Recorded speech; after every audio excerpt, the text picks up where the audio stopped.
Lyrical video ನೋಡಿದಾಗ ಆ ಪಾತ್ರದಲ್ಲಿರುವಂತ innocence ತುಂಬಾ ಚೆನ್ನಾಗಿ ಕಾಣಿಸ್ತಾ ಇದೆ ಸರ್. ಅಂದ್ರೆ ಕಾಳಿದಾಸ ಇದರಲ್ಲಿ ದಾಸನ ಅಂತಿರೋನು ನೆಕ್ಸ್ಟ್ ಕಾಳಿ ಆಗ್ತಾನ ಆ ಥರ ಸಿನಿಮಾ ಕಂಟೆಂಟ್ ಇರ್ಬೋದೇನೋ ಗೊತ್ತಿಲ್ಲ. ಬಟ್ ಹೀರೋ ಆಗಿ ನಟನಾಗಿ ಧ್ರುವರಲ್ಲಿ ಒಂದು ಪೊಟೆನ್ಷಿಯಲ್ ಇದೆ ಸರ್. ಅದನ್ನು ಹೊರತೆಗೆಯಲಿ ದೊಡ್ಡ ಪ್ರಯತ್ನ ಆಗಿದೆ ಅಂತ ಏನಿಲ್ಲ, ಪಾತ್ರನೇ ಹೆಂಗಿದೆ ಅದು. ಸೊ ಆಮೇಲೆ ಅವ್ನು ನೋಡಿದ್ರೆ ತುಂಬ ಇನ್ನೋಸೆನ್ಸ್. ಸೊ ನಾನು ಅವಾಗಲೇ ಒಂದು ಪ್ರೆಸ್ ಮೀಟಲ್ಲಿ ಹೇಳಿದೆ, ನಾನು ಬಿಫೋರ್ ಇದರಲ್ಲಿ ಒಂದು ಕಡೆ ಜೋಗಿ ಸಿನಿಮಾ ಎಷ್ಟು ಮುಗ್ಧತೆ, ಎಷ್ಟು ಇದಿತ್ತು ಶಿವಣ್ಣನ ಪಾತ್ರ. ಸೊ ಅದನ್ನು ನೀವು ಎಲ್ಲೇ ತಗೊಂಡೋದ್ರು ನಮ್ಮನೆ ಹುಡುಗ ನಮ್ಮದು ಅನ್ನೋರು ಆ ಥರ. ಈ ಪಾತ್ರ ಬಂದ್ಬಿಟ್ಟು ಎಲ್ಲೋ ಅಣ್ಣ, ನನ್ನ ತಮ್ಮ, ನನ್ನ ರಿಲೇಟಿವ್ಸು ಈ ಥರ ಅನ್ಕೋತಾರೆ. ಅವನ ಥರ ಇರ್ಬೋದಾಯ್ತಲ್ಲ, ನಾನು ಒಂದು ಮನೇಲಿ ಉಟ್ಬೋದಾಯ್ತಲ್ಲ, ಆ ಥರ ರಿಸಬಲ್ ಮಾಡ್ಕೊಳ್ಳೋ ಪಾತ್ರ ಅದು. ತುಂಬ ರಿಯಲಿಸ್ಟಿಕ್ ಪಾತ್ರ, ತುಂಬ ರಿಯಲಿಸ್ಟಿಕ್. ಆಮೇಲೆ ರಿಯಲ್ ಕ್ಯಾರೆಕ್ಟರ್ ಕೂಡ ಅದು.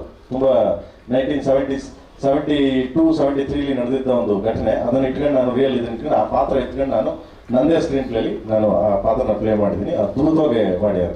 ಅವ್ರು ನೋಡಿದ್ರೆ ಕೆಲವು ಕಡೆ ನೋಡಿದಾಗ ಅಳು ಬಂದ್ಬಿಡುತ್ತೆ ನಮಗೆ, ಅಷ್ಟು ಚೆನ್ನಾಗಿ ಆ್ಯಕ್ಟ್ ಮಾಡಿದ್ದಾರೆ.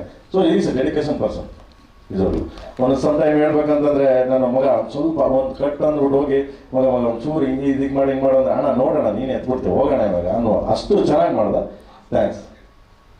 ನಿಮಗೆ ಸರ್ ಈ ಕಾಂಬಿನೇಷನ್ ಒಂದು ರೀತಿ ಬೆಂಕಿ ಬಿರುಗಾಳಿ ತರ ಇರುತ್ತಾ ಅಂತ, ಒಂದು ಕಡೆ ಎಮೋಷನ್ಸ್ ಮತ್ತೆ ಈಗ ಸ್ಯಾಂಡಲ್ವುಡ್ ಶೋಮ್ಯಾನ್ ಅಂತ ಕರೀತಾರೆ.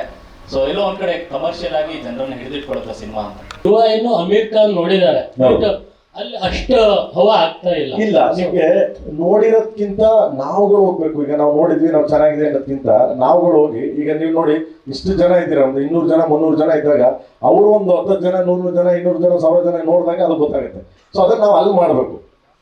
ಸೊ ಯಾರೋ ಒಬ್ರು ನೋಡ್ಬಿಟ್ಟು ಅದ ತಕ್ಷಣನೇ ಹೇಳಕ್ಕಾಗಲ್ಲ, ಆಮೇಲೆ ಯಾರೋ ಒಬ್ರು ಹೇಳ್ಬಿಟ್ಟು ಅಂತಾನು ಹೇಳಕ್ಕಾಗಲ್ಲ ಅಲ್ವಾ. ಸೊ ನಾವು ಹೋಗಿ ನಿಂತು ನಮ್ಮ ಪ್ರಾಜೆಕ್ಟ್ ಹೆಂಗಿದೆ, ನಮ್ಮ ವರ್ಕ್ ಇದೆ, ನಾವು ಎನರ್ಜಿ ಹಿಂಗ್ ಮಾಡಿದೀವಿ, ಪ್ಲೀಸ್ ದಯವಿಟ್ಟು ನೋಡಿ ಕೇಳಿ ಅಂತ ನಾವು ಯಾವಾಗ ಅಲ್ಲಿ ತಗೊಂಡು ಪುಷ್ ಮಾಡ್ತೀವಿ. ಸೊ ದೆನ್ ಅವಾಗ ರೀಚ್ ಆಗುತ್ತೆ, ಆಟೋಮೆಟಿಕ್ ರೀಚ್ ಆಗುತ್ತೆ.